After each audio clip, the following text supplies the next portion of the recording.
말씀은 마가복음 11장 1절부터 11절까지 말씀입니다. 마가복음 11장 1절부터 10절까지 말씀입니다.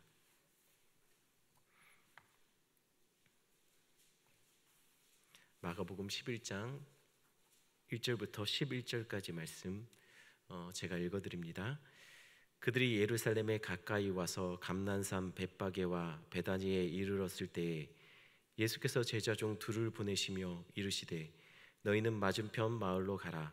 그리로 들어가면 곧 아직 아무도 타 보지 않은 나귀 새끼가 매어 있는 것을 보리니 풀어 끌고 오라. 만일 누가 너희에게 왜 이렇게 하느냐 묻거든 주가 쓰시겠다 하라.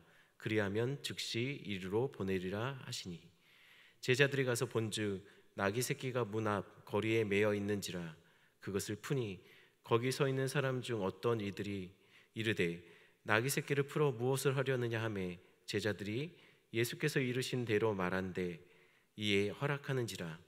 나귀 새끼를 예수께 끌고 와서 자기들의 겉옷을 그 위에 얹어 놓음에 예수께서 타시니 많은 사람들은 자기들의 겉옷을 또 다른 이들은 들에서 벤 나뭇가지를 길에 펴며 앞에서 가고 뒤에서 따르는 자들이 소리 질러 지르되 호산나 찬송하리로다.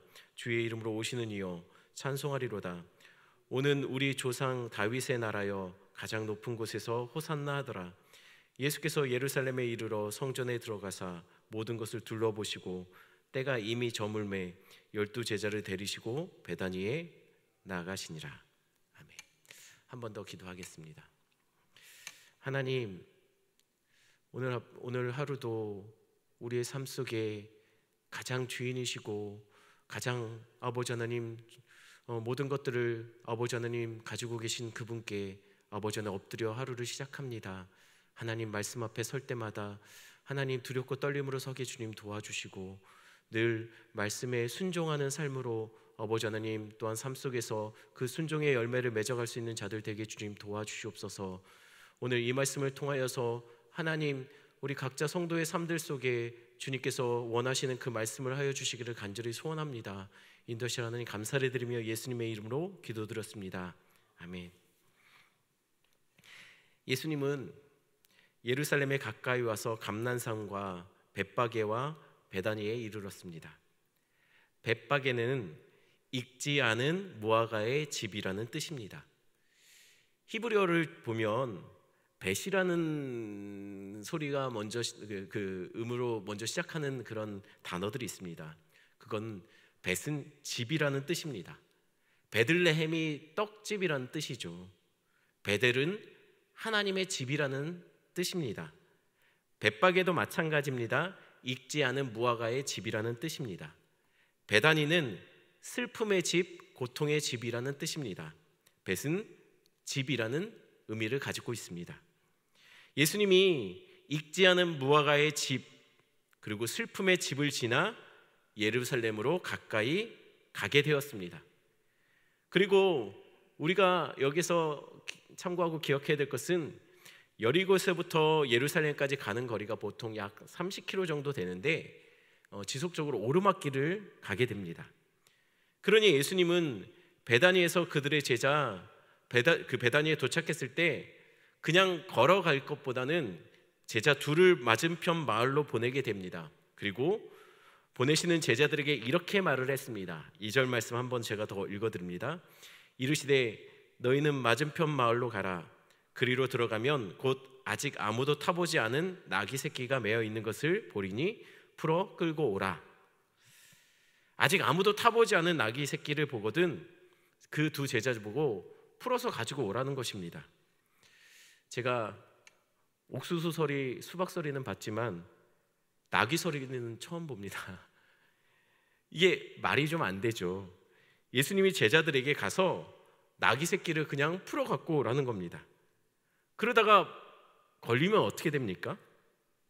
그때는 3절에 이렇게 말합니다. 만일 누가 너에게 왜 이렇게 하느냐 묻거든 주가 쓰시겠다 하라.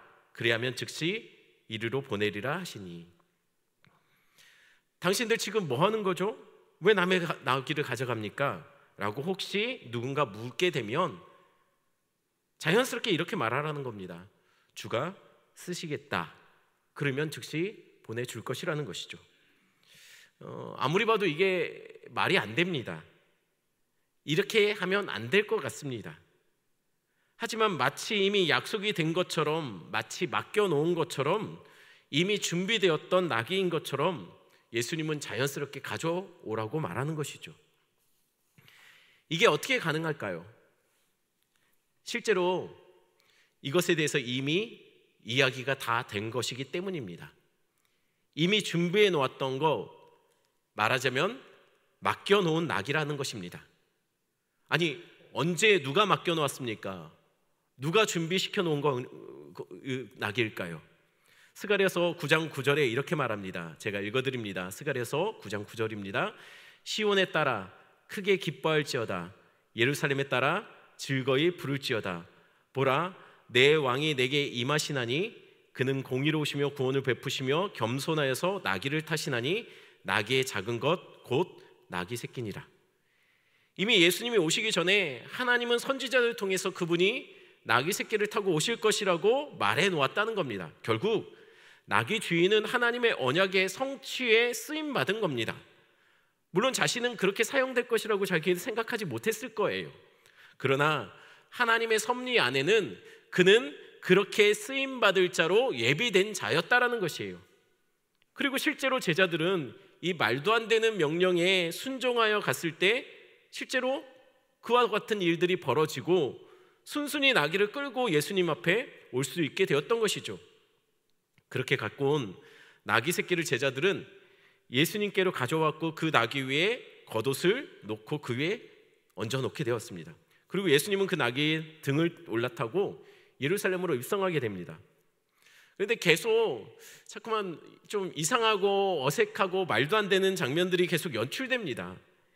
예수님은 어린 나귀의 등에 타고 올라가서 예루살렘으로 올라가고 있는데, 그런데 마태복음에 보면 이 동일한 장면을 이렇게 설명하고 있습니다. 마태복음 21장 7절에는 나귀와 나귀 새끼를 끌고 와서 자기들의 겉옷을 그 위에 얹음에 예수께서 그 위에 타시니라고 말합니다.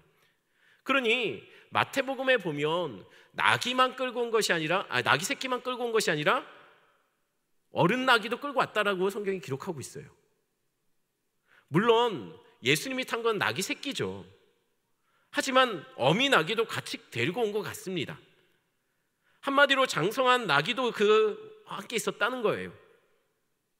그런데 장성한 나귀를 끌고 오면서 어린 나귀를 끌고 왔는데 그 어린 나귀는 어느 정도 어린 나귀였냐면 아직 한 번도 멍에를 메거나 짐을 메어본 적이 없는 나귀라고 말하고 있어요. 그럼 두 나귀 중에 우리가 상식적으로 생각할 때 어느 나귀에 타고 올라오시는 것이 맞습니까? 당연히 장성한 나귀죠. 아직 한 번도 멍에나 짐을 메지 않은 어린 나귀라고 할 때는 아직은 짐을 메거나 멍에를 멜 정도로 힘이 그 정도까지 장성하지 않았기 때문에 여태까지 메우지 않은 것이죠. 그런데 예수님은 장성한 나귀가 아니고 멍에가 매지 않은 그 나귀를 타고 올라간다는 것이에요. 게다가 여리고성부터 예루살렘까지는 계속 오르막의 연속이라고 했습니다. 쉽지 않은 길입니다. 그런 길을 나귀 새끼가 장성한 성인 남성을 태우고 올라가기는 아무래도 버거웠을 겁니다. 그래서 아마도 장성한 나귀도 같이 옆에서 끌고 같이 갔던 것 같습니다. 새끼 나귀가 버티지 못할까 하여 옆에서 같이 끌어준 것이 아닐까라는 생각이 든다는 것이죠. 그러니 더 이해가 안 되는 겁니다. 아니, 왜 하필 작은 나귀 새끼를, 한 번도 멍에를 매지 않은 나귀를 타고 예수님은 굳이 올라가려 하시는 것일까요? 타고 올라가는 모습 또한 아마도 과히썩 보기는 좋지 않았을 겁니다. 뒤뚱거리며 버거워하는 나귀의 모습, 그 위에 탄 예수님의 모습은 한마디로 우스꽝스러웠을 겁니다. 그런데 예수님이 예루살렘에 들어가자 더 어색하고 당황스러운 모습이 연출되는 것이죠. 예수님은 작은 나귀를 타고 우스꽝스러운 모습으로 입성하고 있는데 성 안에서는 많은 사람들이 예수님을 맞이하기 위해 준비하고 있더라는 것이에요. 기다리고 있었다는 것이에요. 예수님의 이 우스꽝스러운 모습, 부산 사투리로 모냥 빠지는 모습이 만천하에 공개된 겁니다. 많은 사람들에게 들통난 겁니다. 8절에서 10절 말씀을 제가 한 번 더 읽어드립니다. 많은 사람들은 자기들의 겉옷을, 또 다른 이들은 들에서 벤 나무가지를 길에 펴며 앞에서 가고 뒤에서 따르는 자들이 소리를 지르되 호산나 찬송하리로다. 주의 이름으로 오시는 이여 찬송하리로다. 오는 우리 조상 다윗의 나라여 가장 높은 곳에서 호산나 하더라. 많은 사람들이 자기들의 겉옷과 나무가지를 예수님이 가는 길에 깔고 흔들며 소리 지르며 호산나 찬송하리로다. 주의 이름으로 오시는 이여 찬송하리로다 찬양하기 시작했습니다. 작은 나귀를 타고 오는 예수님을 향해 그렇게 말하고 있는 겁니다. 심지어는 해서는 안 되는 고백들까지 합니다. 찬송하리로다. 오는 우리 조상 다윗의 나라여. 오는 우리 조상 다윗의 나라여. 한마디로 일제시대 때 우리나라 수도 한복판에서 대한독립 만세를 부른 것과 똑같은 그런 말을 한 겁니다. 위험한 발언을 한 것이죠. 지금 사람들은 예수님을 향해 메시아를 외친 겁니다. 또한 그들은 메시아적 염원을 곧 담아서 곧 로마의 압제로부터 우리를 구원해달라고, 그리고 다윗의 나라가 다시 세워지게 해달라고 예수님께 외친 겁니다. 로마 군대가 주둔한 곳에서 그런 외침을 한 겁니다. 매일 멋진 기마대가 골목골목을 순찰하는 그곳에서, 예루살렘에서 유다 백성들이 작은 나귀를 타고 볼품없는 모습으로 올라오고 있는 예수님을 향해 다윗의 나라의 회복을 외친 겁니다. 이게 바로 벳바게와 베다니를 통과해서 예루살렘으로 들어갈 때 일어난 일이었습니다. 다시 말하면 예수님이 아직 익지 않은 무화과 열매의 집, 그리고 슬픔과 고통의 집을 통과해 예루살렘으로 입성할 때 일어난 일이었습니다. 예수님은 십자가를 지기 위해 예루살렘으로 올라온 겁니다. 예수님에게는 그 십자가가 영광이었습니다. 그것이 하나님의 뜻이기에 예수님은 자신이 그 뜻을 이루어 드리는 것이 곧 영광의 길이라고 생각하셨습니다. 그런데 며칠 동안 우리가 새벽에 묵상 시간에 봤던 것처럼 제자들이 생각하는 영광은 좀 달랐던 것 같습니다. 예수님을 맞이하는 사람들의 생각하는 영광도 달랐던 것 같습니다. 그들이 생각하는 영광은 곧 유다가 로마의 압제로부터 벗어나 해방되어 예수님이 하나님의 나라를 세우고 그리고 왕의 자리에 올라가는 것, 그것을 그들은 영광의 길이라고 생각했던 것 같습니다. 백성들은 로마로부터 해방되어 다윗의 영광이 회복되는 것을 그래서 예수님께 요구하고 있는 겁니다. 그렇다면 그것이 진짜 영광이라면 예수님은 나귀 새끼가 아니라 백마를 타고 예루살렘에 올라가야 했습니다.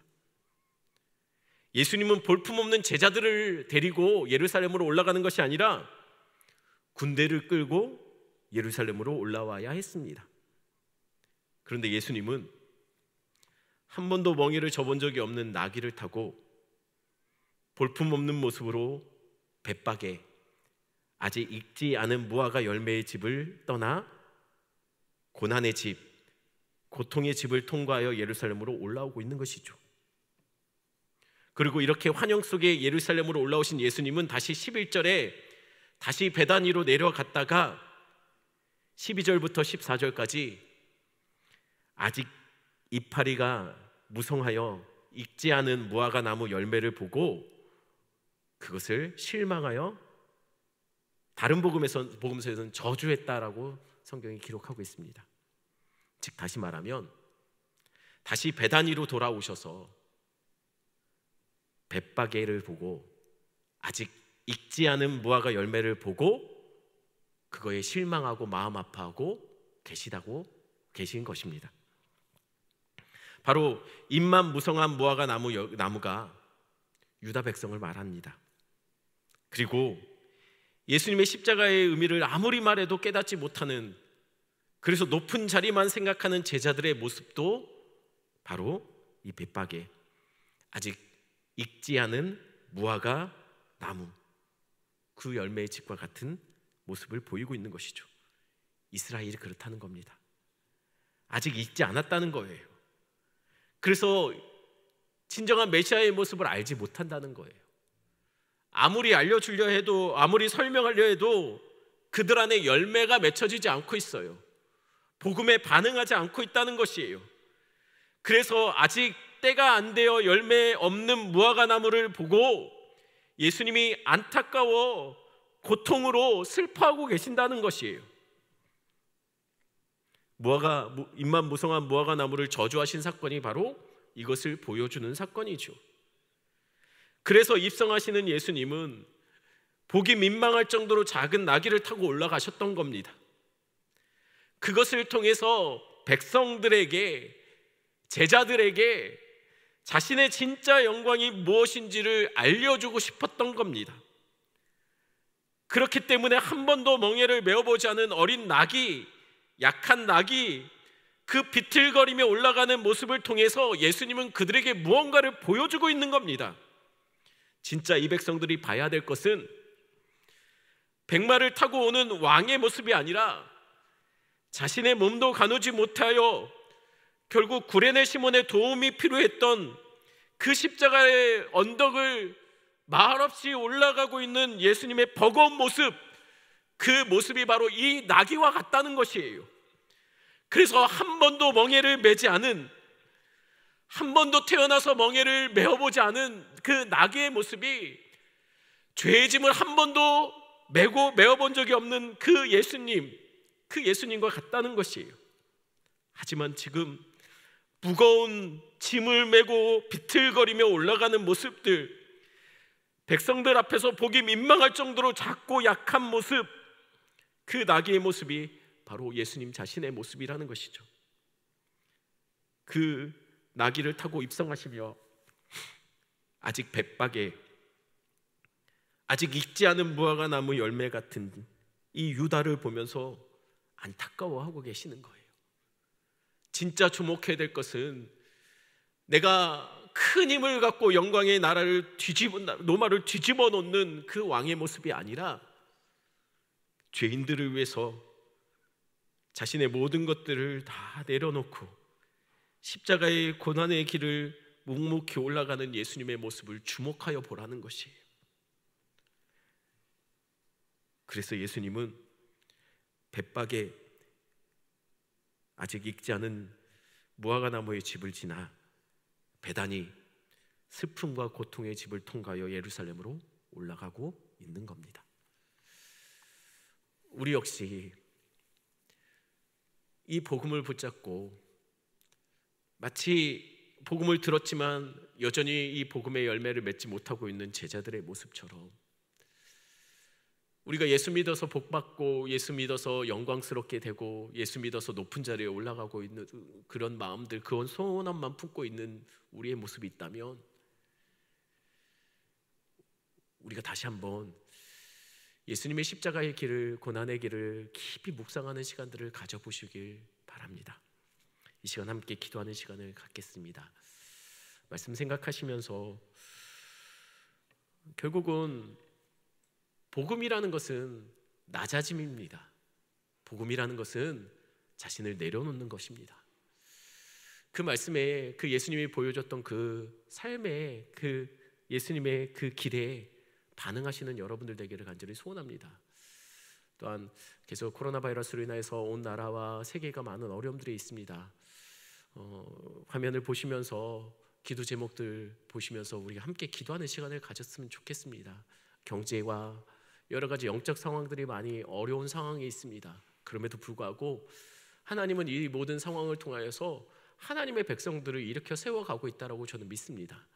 예들을 통해서 그동안 습관적으로 드렸던 예배들의 소중함과 하나님 앞에 하나님의 백성들이 얼마나 몸부림치며 그 예배의 순도를 높여가기 위해 우리가 얼마나 많은 싸움들을 해야 되는지 하나님께서 우리에게 알려주시고 있는 것 같습니다. 이 시간 함께 기도하는 시간들 가졌으면 좋겠습니다. 그리고 자유롭게 여러분들 가지고 오신 기도 제목 가지고 기도하시면 될 것 같습니다. 함께 기도하겠습니다. 하나님,